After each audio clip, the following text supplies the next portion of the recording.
This is The Express with Gary Allen, your 360-degree view of the world. Now, here's your host, Gary Allen.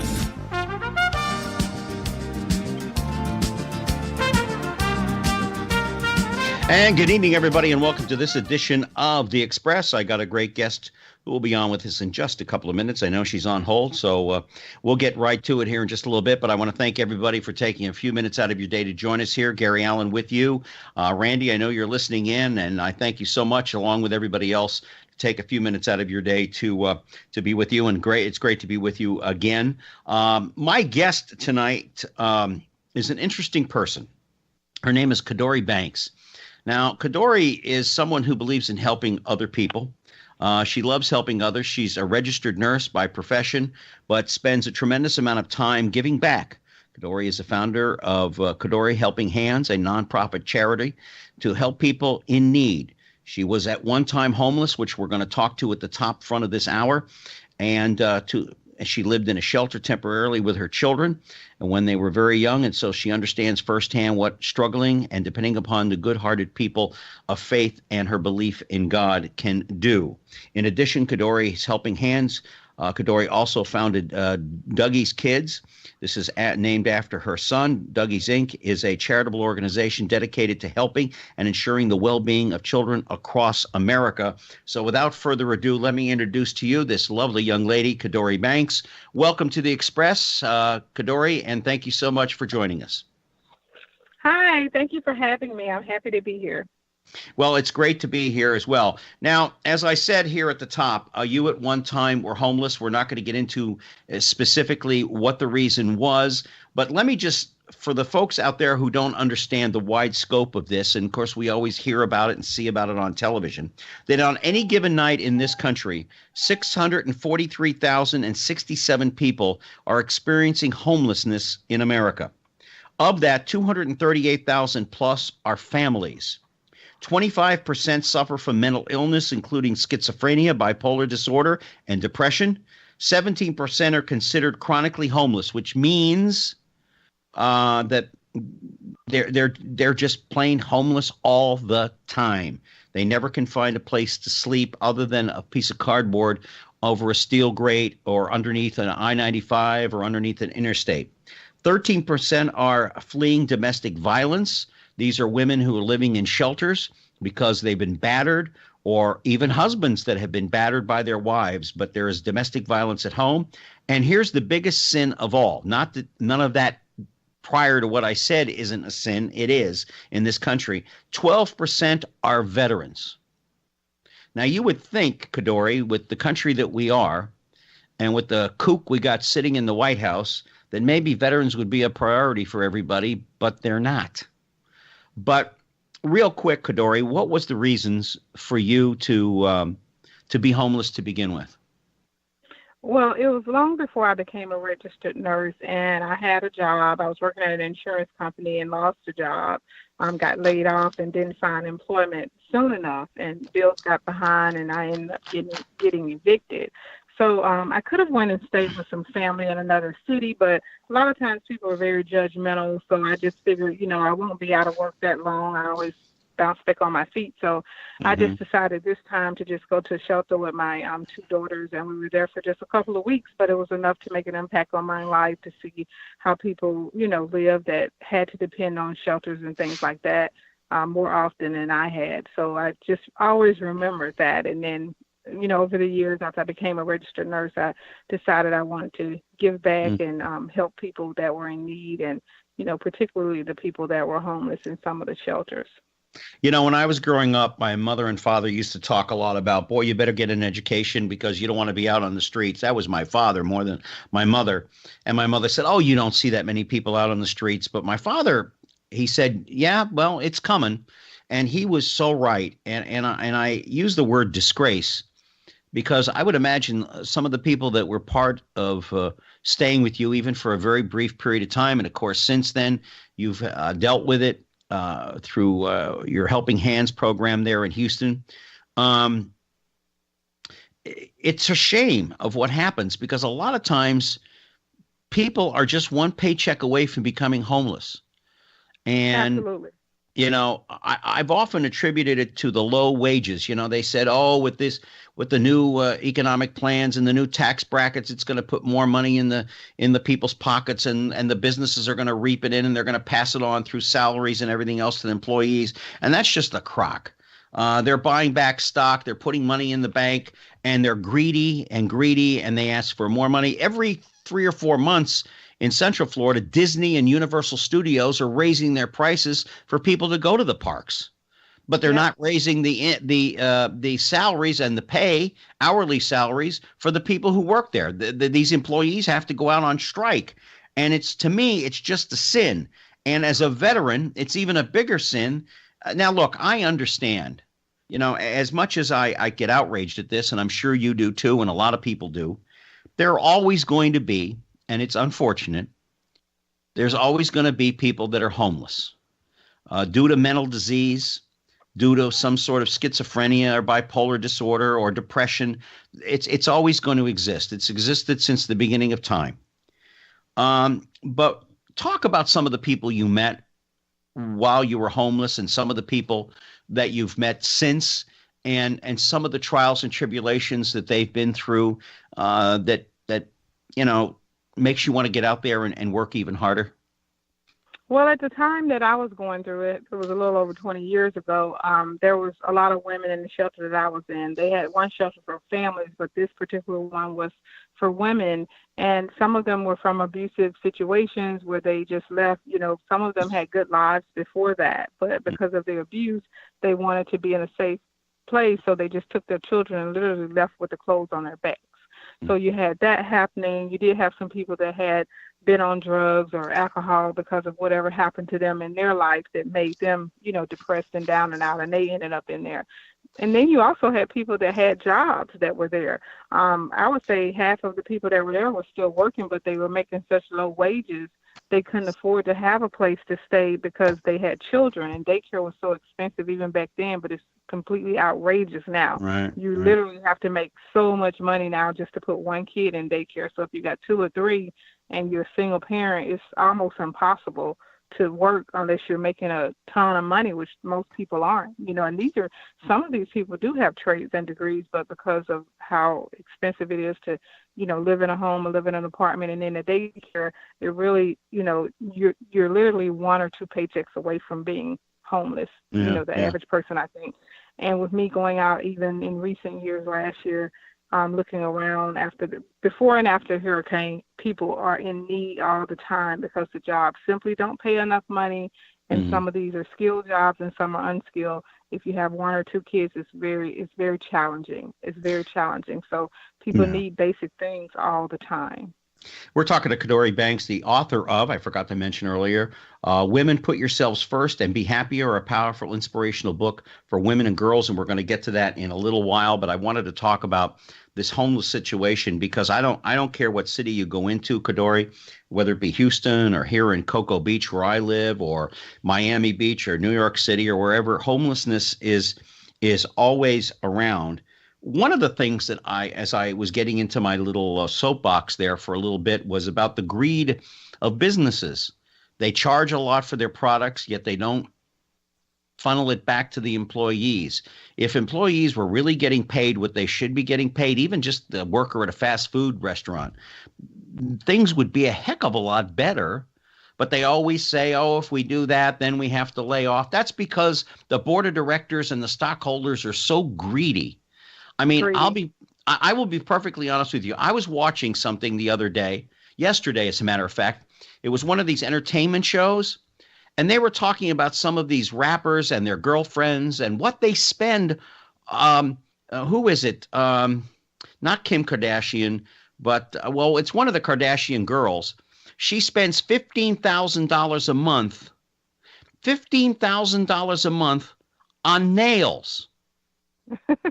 Not the nails you put in the wall to hang a picture. I'm talking about their fingernails, $15,000 a month. And she spends something like $130,000 a year on hair and wigs and everything else. And some of these other stars do the same thing. I mean, where is your feet on the ground on this? I would imagine that I know the Kardashians didn't grow up poor, but they didn't have that kind of money then that they do now when their father was alive. I couldn't imagine where you would go to spend that kind of money every month for nails.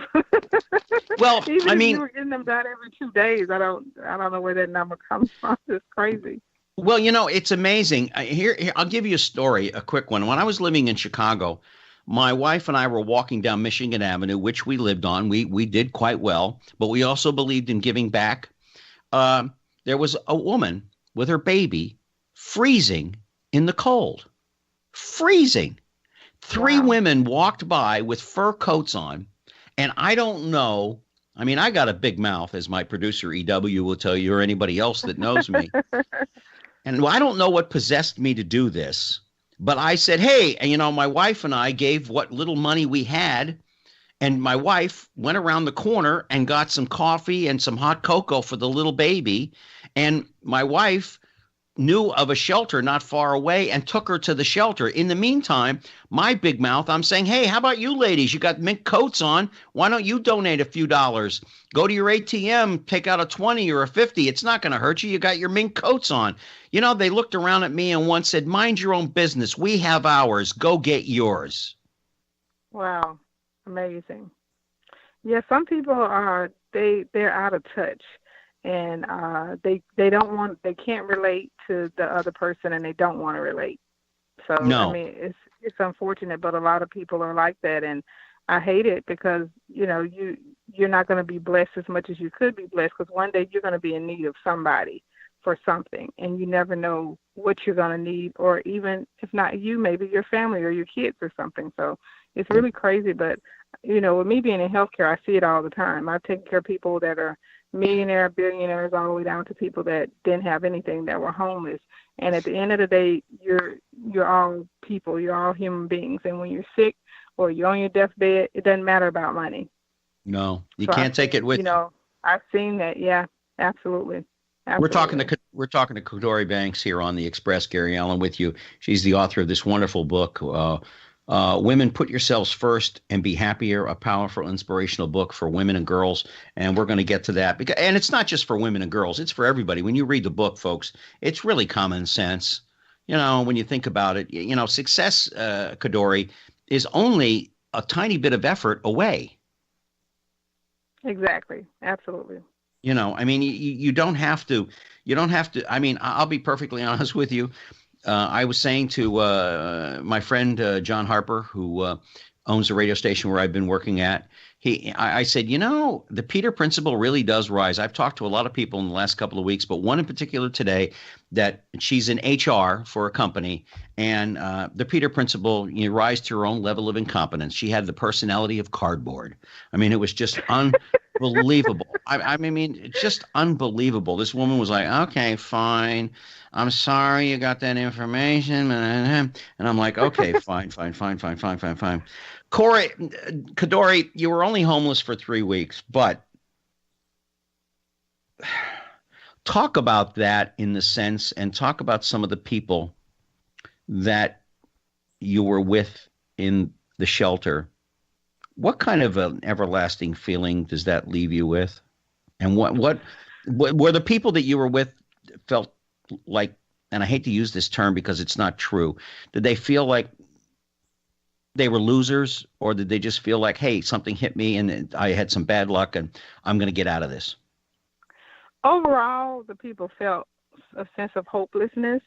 Mm-hmm. I had a plan, and I'm the type of person where I can fall and get back up 1,000 times. But some people, depending on what they went through, they did feel hopeless. So I found myself, even at that time that I was going through my trials, kind of giving a little inspiration and hope to people, and kind of trying to tell them, hey, what do you have planned, or telling them about resources that I knew about or things like that, to try to figure out, this is where depression comes in, when you fall down. And a lot of people fall down, don't get back up. It's okay to fall, and life may give you a bad hand, but you do have to get back up. So most people that I came in contact with there were really hopeless. They didn't have anyone in their lives that was offering them a lot of good inspiration at the time. Mm-hmm. The shelter, it was a place to stay. They didn't really have a lot of resources that they were giving out. And I always feel like shelters should be a place where, yeah, you can get a warm bed and food, but I also feel like they should be more connected with the community and how they can really get people plugged into the resources so that they can have some success and not have to be repeat people coming back or be in that, system for long periods of time, because some people are down and out for years. And I do feel like there should be a way that people shouldn't be. But yeah, most of the people I came in contact with seem to be pretty hopeless. It's funny. I was telling you the other day that when I was in Los Angeles as a young actor, comedian, and my acting was funny too. Jay Leno was homeless. His star on the Walk of Fame in Hollywood is right where he was arrested twice for vagrancy. He used to sleep on the backstage at the Improv. So did I. So did a lot of others. Now, they became famous. I didn't. I went a different direction. But one of the things that I want everybody to understand is, and this is a statistic I got off the internet, that a lot of people assume that people that are homeless are drug addicts, gamblers, drinkers, and that's not true. Right. That's not true. That's far from the truth. A lot of times this happens because of lack of a paycheck. But here's another thing, too. If this current administration keeps going the way they're going, there's going to be no place for the homeless to go. It's terrible. The state that I live, I don't know about Texas, but the state that I live in, they don't really care about the homeless. Florida, never. This governor doesn't care about anything. By the way, before we get any further, I just want to remind everybody that the TMV Cafe Radio started their annual backpack drive. Details are on the homepage of the station. Need to raise as much as we can over the summer to help first graders start their school experience off on the right foot. And you just go to tmvcafe.com and all the information will be there for you. And thank you, EW, for reminding me of that. Back with CaDori Banks, the author of this wonderful book, Women Put Yourselves First and Be Happier, a powerful, inspirational book for women and girls. Let's kind of switch gears here a little bit. We're going to get into your book in just a little bit, but I wanted to talk about something that's very important for women and girls today. And, of course, it's happening right in your home state, and that's the cheerleaders for the Texas the Texans, the Houston Texans, are suing the team. They're not the first. There have been cheerleading groups throughout the country, and for a lot of NFL teams that are just getting tired of working for $15 a game and getting treated like pieces of meat. The Washington Redskins cheerleaders sued not long ago for sexual harassment. Other teams have sued over the years. And a lot of people assume that they get paid a lot of money, and they don't. And it's about time with this Me Too generation of women that they stand up and start taking note that we're not going to be pushed around anymore. As I said, you don't have to take a back seat to anybody. When I was writing out the thing for this show, talk about what's going on, because it hasn't been in the news lately. What's going on with that lawsuit? I just think that it is absolutely wonderful that they're standing up and they're doing something. I heard years ago the low amount of money that cheerleaders made when I lived in Baltimore. I was just really floored, because I always thought they made a decent salary. Most of them have to have full-time jobs outside of that. But in addition to them cheering, they're always going around doing all these other events for the team, promoting that particular team, different fundraisers, just all kinds of stuff. So I just could not believe at that time how little amount of money they were making, and they're literally on their feet the whole game. So I'm really happy that they're doing that, and I hope that they win it. I hope that they get, increase in pay, as well as any other benefits that they should be getting, because you're talking about millions of dollars being made every single game that they cheer at, and they're getting basically peanuts. It's crazy. Oh yeah. It does show that still in a lot of different organizations, women are way, way, way lower on the pay scale than their male counterparts, even to this day. And you mentioned the city of Baltimore, which I know Baltimore very well, since my half-brother was a Baltimore Colt for 12 years. They were the first town to have a cheerleading squad as well as a marching band. And they didn't really pay the marching band anything either. I mean, it was great to always hear that song in Memorial Stadium, Right. the insane asylum, as we used to call it. Right. But I can always tell somebody from Baltimore, because they always, if you're from Baltimore, you don't say Baltimore, you say Baltimore, Right. or Yeah, B-town, right. or B-town. Right. Um, so what do you think is going to happen? I mean, first of all, they keep saying, well, they get modeling opportunities, they get this. Most of the time they get nothing. They're promised a whole lot of stuff, but generally they don't end up doing much of anything except spending 2 or 3 years as cheerleaders, and they move on. Some of them are already school teachers. I know the ones that are currently with the Colts over the last couple of years, they do have full-time jobs, and this is sort of a hobby for them because they enjoy watching football. But I just don't understand the mentality, because it's women that run these cheerleading squads. It may be males that own the team and males that are in the management, but it's women who run these squads, and they kowtow to these bosses, exploiting their fellow females. Exactly. And you know what? I haven't always been a person to stand up and speak out as much as I have the last couple of years, but I encourage women with this book, and just when I do conferences and speak, and I want to speak everywhere, especially to girls, because I think they need to get it before they even become adult women, that you need to know who you are, and you need to know your power, and you need to speak up and stop being afraid, because whatever skill or ability you have, that's yours, and you need to be negotiating. These contracts that they have, the cheerleaders, for instance, they need to renegotiate those contracts. And whoever is the leaders, the managers, or whoever the women that are going in there, they need to stand up and come in there with their game plan, with these numbers, what money's being made at these football games every time, and they need to demand more than what they're getting. And that's just the bottom line. You have to do business. This is a business, and you have to negotiate, and you have to stand up and not be fearful. I think that's a lot of, because of how society views women.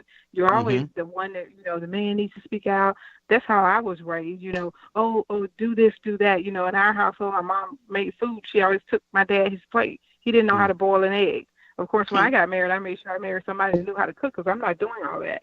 I feel like you got 2 hands, 2 legs, and I work too. So, hey, we're both going to come in this together. But most people are raised like that, and they sit back and don't use their own brains and make it seem like the man knows everything. Well, you have a brain too, and you can negotiate things, and usually you can come together and have a better solution than one person. So they need to go back and renegotiate all this stuff. This is, I hope that's what happens with this. Well, I can tell you this, the counter to that comes from management is, well, we can find somebody else to take your place. Well, I mean, until women just start knowing their worth all over and standing up, the same thing's going to keep happening. So you have to be firm and stand up and plant your feet and don't move, because anybody can be replaced, including the person that's telling you that. Oh, yeah. I mean, I'm just at a point in my life right now where I just don't take anything. I'm going to be respectful to you if you're respectful to me, but I'm also going to know my worth and speak out and not be afraid to ask for it. All somebody can do is tell you no. And just like they're saying they can replace you, then, hey, you can go elsewhere. You have abilities to do other things as well. Well, you know what? A lot of this comes from, CaDori, from the fact that we still live in a male chauvinist society. Men still treat women as sexual objects, and that's about it. And the few women that are in management positions that have any authority, they start treating everybody else like sexual objects or like possessions. You work underneath me. Now, I've worked for some women in the radio business that were wonderful. They treated everybody equally. And I've worked for some women that were not, that were catty, spiteful. And if you came up with a brilliant idea, they would steal it and take your idea from it, and they'd find a way to make sure you kept your mouth shut so they got credit for it. But I just don't like the whole thing. But, what are you going to do? I mean, this is the way it is for a certain time, and until people start to speak up, men and women, because let's face it, it's just not women that get harassed. It's men, too. Exactly. It's going to be that way. We're talking to CaDori Banks here on The Express. Gary Allen with you.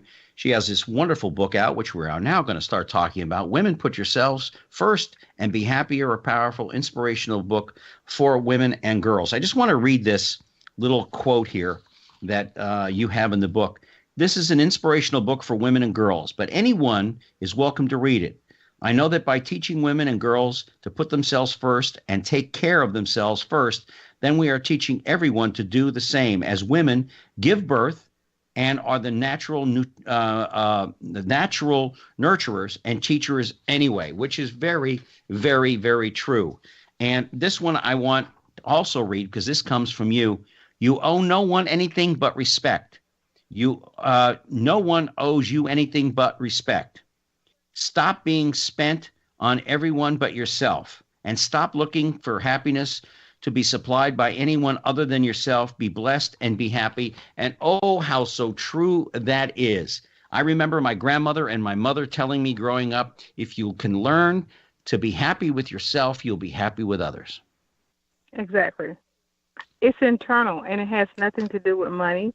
A lot of times, especially people that don't have money, they think that happiness is surrounded by money. Of course, you can get a few more items and you can go a few more places, but instinctively, at the end of the day, if you're not happy internally, all that money doesn't mean anything at all. You know, as we've seen in recent days, you know, people with money have committed suicide.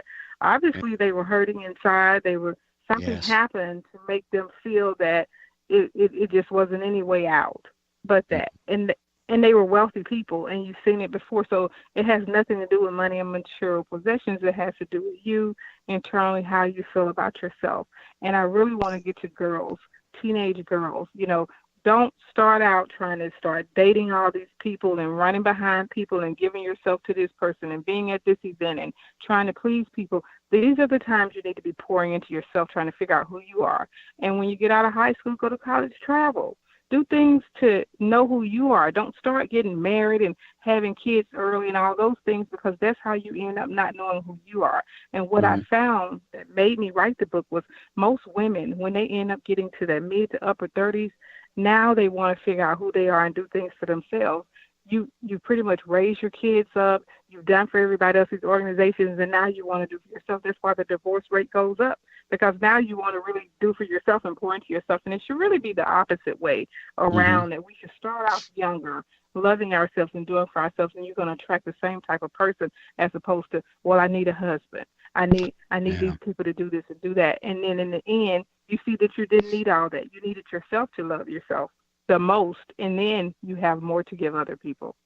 Do you think that the thought process of you get out of high school, maybe you go to college, but you get married and have children, that's the old family tradition that frankly is kind of dwindled away? Because I know a lot of women have gone on to college and have professions before they've even thought about getting married. They dated, etc. But do you think that that's changing a little bit as time goes by? I think so, and I think that women are becoming more self-reliant and not figuring that they need to just, have the man to support them all the time. There's nothing wrong with that if that works for you. But what I found in over the years is that, the women are unhappy because they don't feel like they're really worth anything other than just a wife or a mom. And then later on, like I said, now you want to figure out who you are and do something for yourself. And it brings about a lot of anxiety and depression when you're in your late 30s and 40s because you didn't pour anything into yourself. You were busy pouring into everybody else and you forgot about yourself. Yeah, I think it's very important for everyone to find their own way. And I don't know what the statistic is. Maybe you do, CaDori. But I know that for men and women, what is it, every 7 to 10 years, you kind of change. I know when I was 18 or 19 years old, and then I got to be 28 or 29, my thoughts were entirely different from what I wanted to be then to what I ended up. I mean, working in radio and television was not how I wanted to be in life. By now, if I had followed my footsteps or my father's footsteps, which is what I wanted to do, I'd be retired and I'd have a lot more money in the bank than I do now, which is kind of not a lot, but do you think that, I mean, I don't know what is it every 7 or 10 years that people evolve and they change a little bit and what they wanted then is not what they want now? Yeah, about every 7 years, because you think about if you're 18, by the time you're 25, you're usually almost a totally different person. So if you get married at 18 or 19 or 20, most people are going to be divorced by the time they're 31 or 32. And a lot of people, when they first get out of college, if they get married so soon before they really pour into themselves a little bit more, a lot of times they're ending up in divorcing, especially by the time that kids, I don't know what it is, but usually when kids get in the 11th to 12th grade, that's when they said the divorce rate goes up, because we Wow. basically just kind of stayed together to raise the kids. A lot of people, and now they Yeah. kind of dwindled apart, and they don't even really know each other anymore once the kids get out of the house. So now they're ready to get a divorce. Like, I don't like Yeah. you, I don't really know you, because we've been so busy just raising the kids and stuff. So my goal is, like you said, the book is geared to women and girls, but it's really for everyone. My son, he's 22, he read it and he loved it. And he's like, Mom, this is really an inspirational book that anyone can learn from. And I'm like, yeah, I'm targeting women and girls because I'm a woman, and I feel like it can really help them in their thought Mhm. process and how they, look at things from a different perspective. But certainly men can read it too, because if you have a sister or mom or, wife or whoever, you can help encourage them to pour into themselves, because no one can make you happy. You have to make yourself happy. And when Mhm. people buy you things and take you places and give you gifts, that's external. Internally, you have to be happy with your own self. Mm. And that's where it really comes from, the internal part, not all these external pieces. We're talking to CaDori Banks. She is the author of Women Put Yourselves First and Be Happier, a powerful inspirational book for women and girls. However, men, it applies to you too. Gary Allen with you here on The Express. CaDori, I told you I was going to ask this question in kind of a way. Do you think it is a little more difficult culturally wise for women of color than it is for women who are what we call white? I still see the differences. I'm in the medical profession, and I see it a little bit there, but mostly in corporate America, I can see the big differences. I see that a lot of times women of color, what I've seen is that some of them, even with the advanced degrees, are not allowed or afforded the opportunities as someone that may be a white woman that has, a lower degree. And I do think that in some cases, maybe the men that are running the organizations or whoever the higher ups are setting the standards. And they're, probably set in their ways, because if you were raised a certain way or you were taught certain things and you don't really know for sure, you're going to feel more comfortable going with what you know. You're not going to give the person an opportunity or a chance. So I do still see that happening. I think the younger generation is coming on. It will get better because most younger people, they're a little bit more open-minded. Mm-hmm. As people age, and especially if they're over 55 or 60, they're kind of set in their ways. And most times they don't want to learn anything new or try anything different. So they're going to continue that way. But as the time goes on and you get the younger generation in the middle age and younger generation, you'll Mm-hmm. probably see that start to change a little bit more. But yeah, it's still there. A quick sidebar, and then we're going to get really into the book here.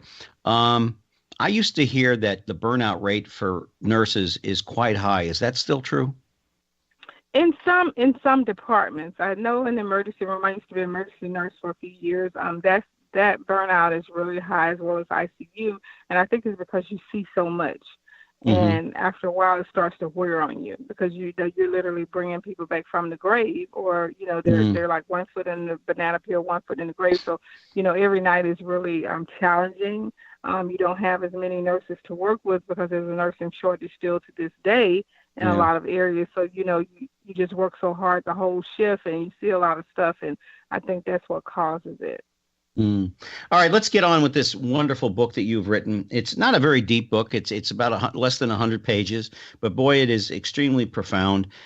In the book, you say that with God leading my life, if God hadn't led my life, I wouldn't be as giving and strong as I am today.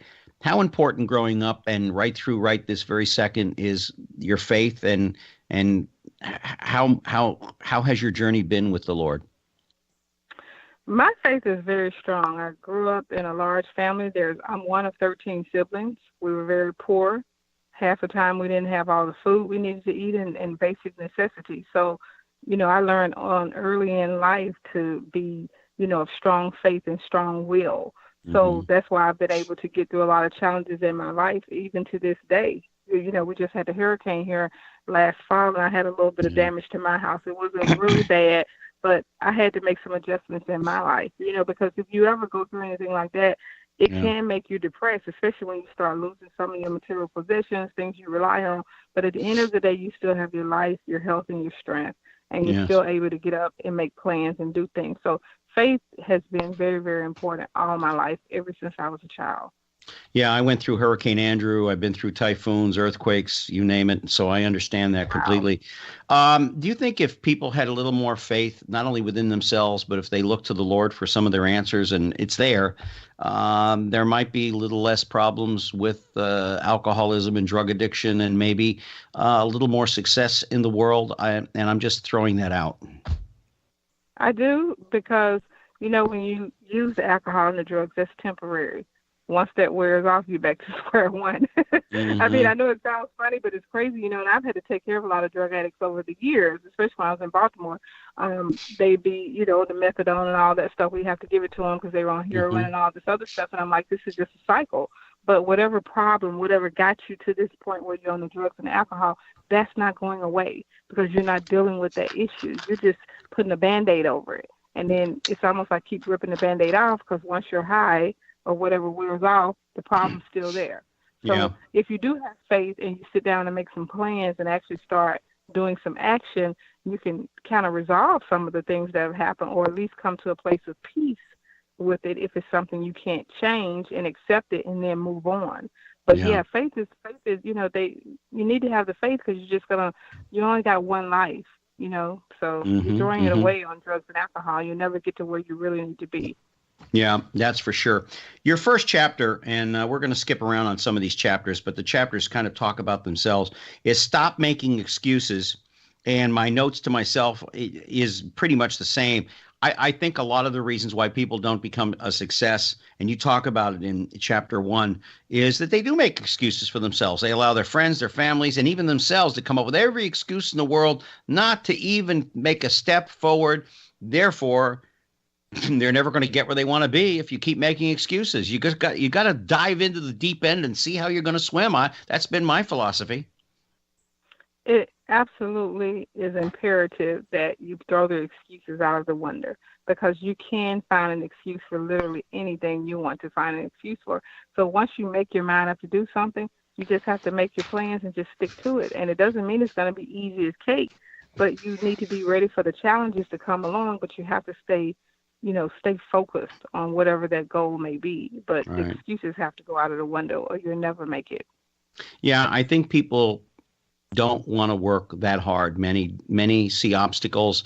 And I know, I'll be honest with you, I'm sitting here and I'm telling you, I allowed obstacles in many cases in my life to stand in the way. Instead of finding a way to get around the obstacle, I allowed it to block me, and I would move on. And therefore, that situation wasn't a successful situation until I finally woke up one day and said, what am I doing to myself? And I managed to overcome a lot of it. And I think that's what a lot of people, and we'll get into that in a little bit. There's a chapter on here about getting away from negative people in your life. But I think that's important. Surround yourself with positive thinking people. That's very important, because if people are positive when you have a bad day, and we're all going to have some bad days that we're not as focused or as motivated, you need to have those other people that are there, hey, don't worry about it. You're just having a little rough patch. You'll get through it, as opposed to, well, I knew it wasn't going to work, or I tried to tell you.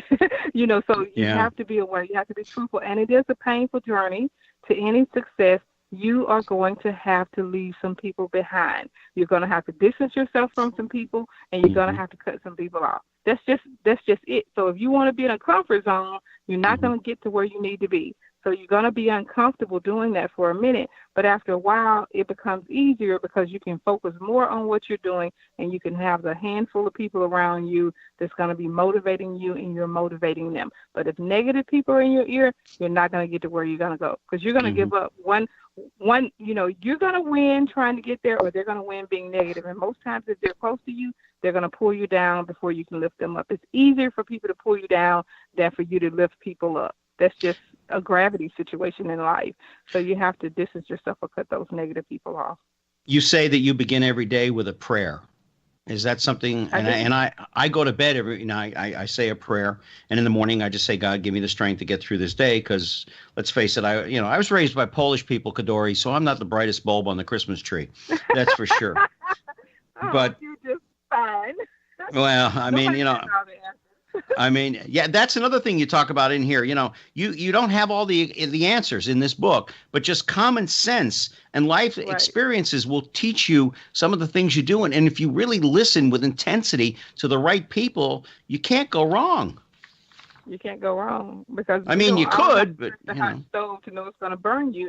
You can actually yeah. learn from other people what they tried and did that wasn't successful, and surround yourself with the people where you're going. I always say, you got to read books, or you got to get around the people that are doing what you want to do, and Right. leave the naysayers to the side, because they're going to talk you out of getting to where you need to be. So yeah, a lot Oh, of it is yeah. common sense, but it's just repetition and just yeah, I wake up in the morning, I meditate a little bit, I say a prayer, I pray at the end of the night, thanking God all the time for all the blessings, and everything. I just say thank you for everything, because even if you think something is not going the way it should be going, it could be setting you up for something different, or it could be there to teach you a lesson. So you just don't know. You just have to be thankful. We're talking to CaDori Banks. She's the author of Women Put Yourselves First and Be Happier, a powerful inspirational book for women and girls. You can get it on Amazon. I think you can go to your website as well, CaDori, and find the book as well. Yes. I have a PDF copy of it, which is cool. And also, too, one of the things in here you also say is if you don't put yourself first, no one else will. And you said that earlier, and that kind of leads into the next part, chapter 2, which I think is one of the most utmost practical and things that you do for yourself. Respect. Choose to be respected rather than liked. It's okay to be liked by your fellow workers. I'd rather have them like me than hate me. But if people that you really work with on a day-to-day basis respect you for you, the work you do, what you try to do for them, I think you win out. And if you don't have those kind of people around you, get rid of them immediately. Exactly. That's personally and professionally. The book, when I wrote the book, I wrote it from a personal and a professional standpoint, and just from an experience talking to women from all cultures, all walks of life, income levels, and all that stuff went into this. But my personal experience as well as professional experience, it's all about that. Like I said, I had to distance myself and cut myself off from some, personally, even some family members I've had to distance myself from, because they're negative people. They're not going anywhere.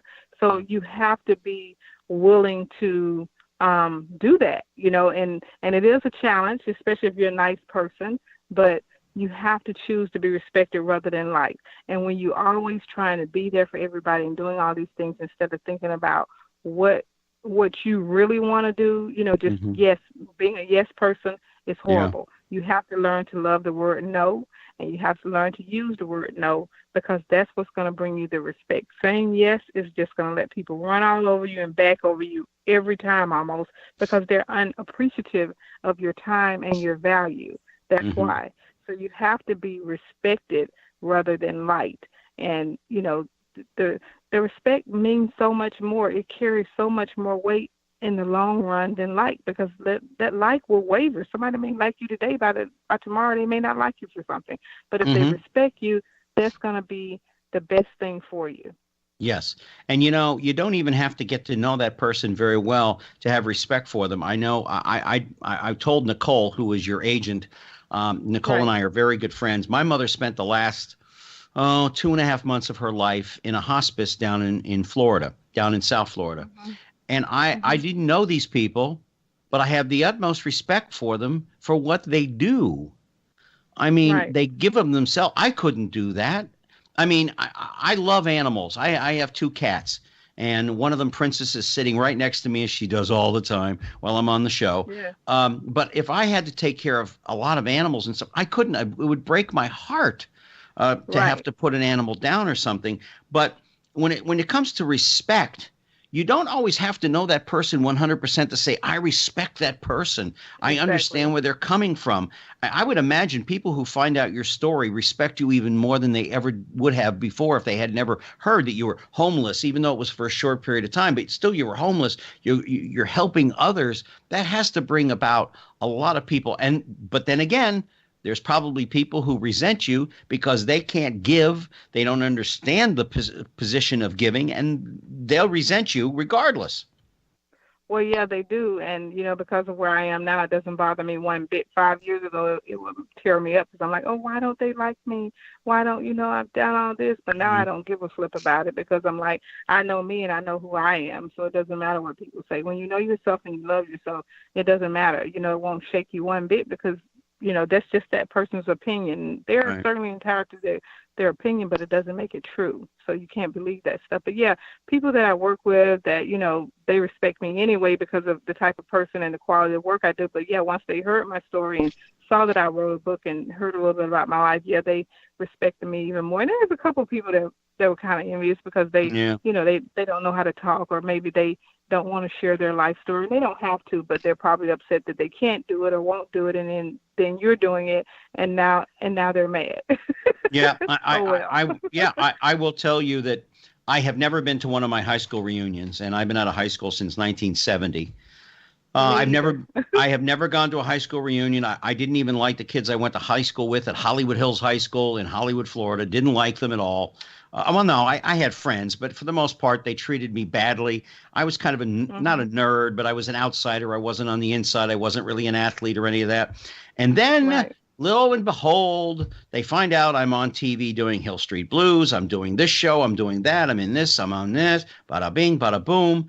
And it's and all of a sudden, they want me around. They like me. They're inviting me here when they know I'm in town visiting my mom and dad. How they find out I'm in town, I don't know because I don't exactly alert people. But I also have some Right. people that I've known over the years out of high school that that don't even I'll say, hey, I'm gonna be on this or I'm gonna be on that, and I say, hey, did you watch a day or two later? No, I don't have time to watch your stuff. I mean, it's just disrespect. It's just the kind of Right. people who don't want you to be successful, and when they do, they resent it. And my attitude is, well, if you don't like my apples, you don't have to shake my tree, and if you don't respect me, Right. then get away from me. I mean, Exactly.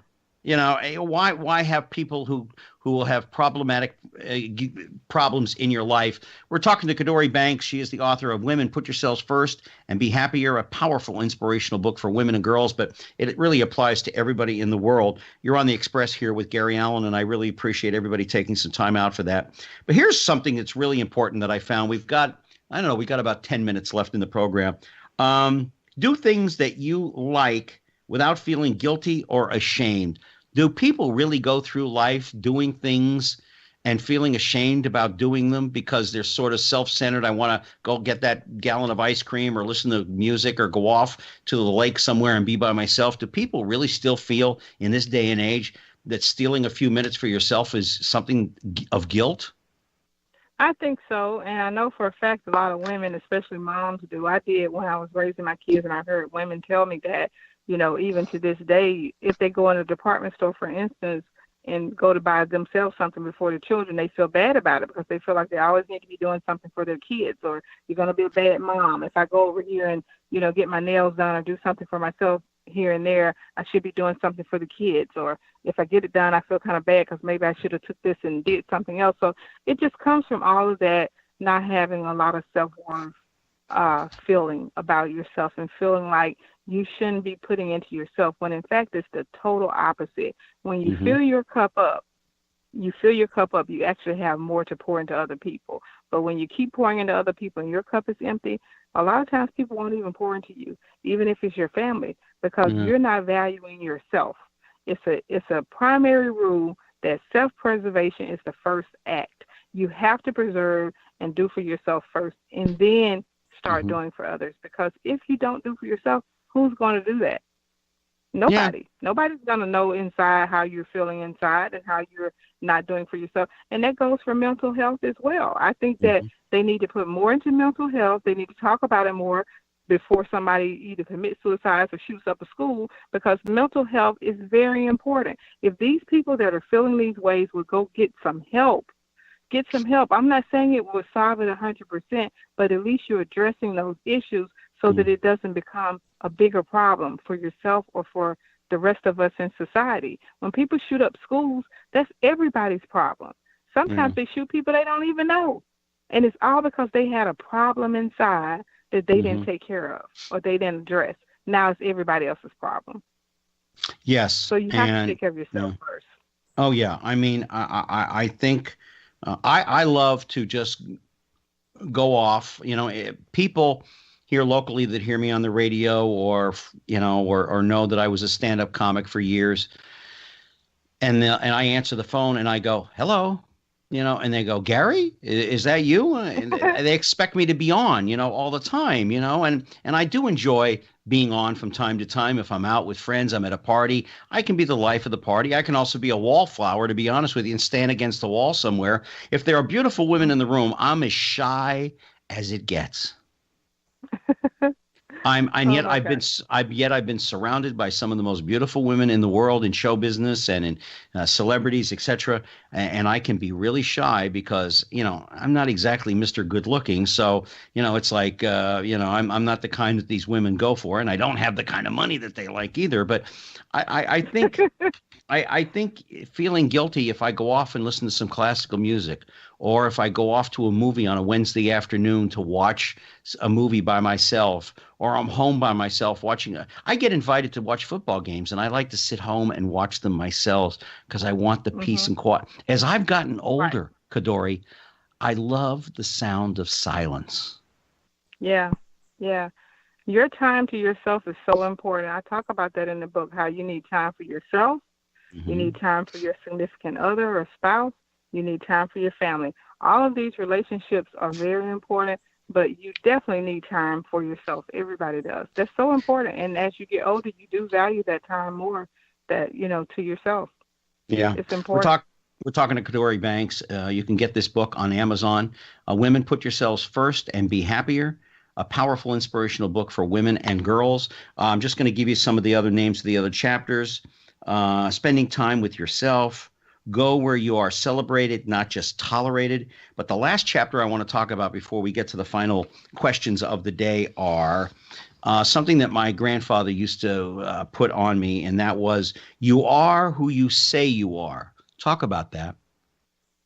Well, when you talk to yourself, yourself is actually listening. So when you tell yourself you can do things, that's true. Also, when you tell yourself you can't do things, that's true. So I say that because when we want to be positive and we want to get goals done, or we want to, you know, be successful in something, we have to tell ourselves that first. I've done this. I can do this. I'm Hmm. worthy. I know I have the talent. I'm good at this. All those positive affirmations, you have to tell yourself that, because if you start talking down to yourself, telling yourself negative stuff, you are listening to yourself. And whatever you tell yourself, that's what you are. So I just say that because tell yourself you're worthy. Tell yourself you can do it. That, there's only one you. There's only one me. If I'm busy trying to be you, who's going to be you? And if you're busy trying to be me, who's going to be me? So I always say there's only one you. Think about that. If you think about that, that's so powerful. Once you're gone. There's never going to be another you. There'll never be another you. So you have to figure out, what is my purpose in life, and get busy trying to live that purpose, because there will never be another you on this planet. Don't worry Hmm. about being somebody else or being liked by somebody else. Just worry about being you and fulfilling what you're supposed to be doing while you're here. Yeah, I agree with that 100%. And be truthful and be honest and be a person of your word. And I think it will go a lot further. And if I can just add this too, CaDori, be nice. You don't have to be a Yes. diva. You don't have to be mean. You don't have to be, in high school, we had the in crowd where they were mean to everybody that didn't live up to their expectations. Well, you know what, folks? We don't have to live up to anybody's expectations except our own. Nope. I That's it. mean, it's just the way it is.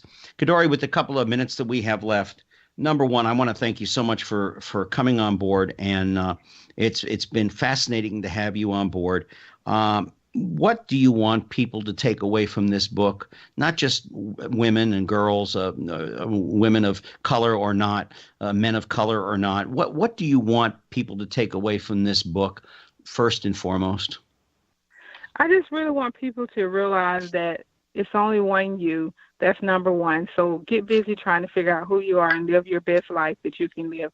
Be truthful to yourself about everything, because that's what's going to make you happy inside. And whatever it is that you have going on in life, I want people to know to never give up. Never give up, because as long as you're telling yourself positive things and you're making strides to get to where you want to be, and you never give up, it will happen one day. You just have to keep making those steps to get towards it. And if you don't mind, I go by the name CaDori, and my website is CaDori Brand, BRAND.net, CaDoriBrand.net. If you want to look on my website, you can also go to Amazon and put in CaDori. So that's what I go by, CaDori. Oh, yes, absolutely. Thank you for having me, though. Hey, listen, it has been a gas. And by the way, ladies and gentlemen, if you go on my Facebook page, you'll see this absolutely beautiful and delicious young lady. And I say that in all fairness. She's married. Her husband will kill me, but, I live so far away. But I thank you so much for taking the time to join us here on The Express. I'll call you back in just about 5-10 minutes once we get off the air. But thank you so much again for taking the time to join us tonight. Thank you for having me, Gary. All right. I just want to thank all of you out there for taking the time to join us here on The Express. A reminder, if you want to find out a little bit more about me, just go on to Gary Allen, ALAN, talkshow.com. This program will repeat itself on Thursday evening at 7 o'clock on diversitybroadcastnetwork.com. It will repeat itself also on Thursday morning at 6 a.m. on AMFM247.com. It's absolutely a great station. Somebody new that just put me on board, and I'm very excited about that. You can also catch some of my old shows on tmvcafe.com. And just a quick reminder for you, TMV Cafe started their annual backpack drive. Details are on the homepage of the station. Need to raise as much money as we can to help these first graders get a great start in their first year. It has really, as always, been a gas to be with you. I can't think of anything better I'd rather do on Tuesday evening than be with all of you. And thank you so much. And God has blessed me with your coming with me every week. And to EW back in Master Control, please stay away from the red button. The last time he did that, we had a rocket launch here at the Cape. So again, I just want to thank each and every one of you so very, very, very much for taking the time out of your day. We'll be back next week with another show. And until then, take care of yourselves and each other. You've been listening to The Express with Gary Allen. Join us here every Tuesday night at 10 for more captivating talk with Gary Allen. See you next time on The Express.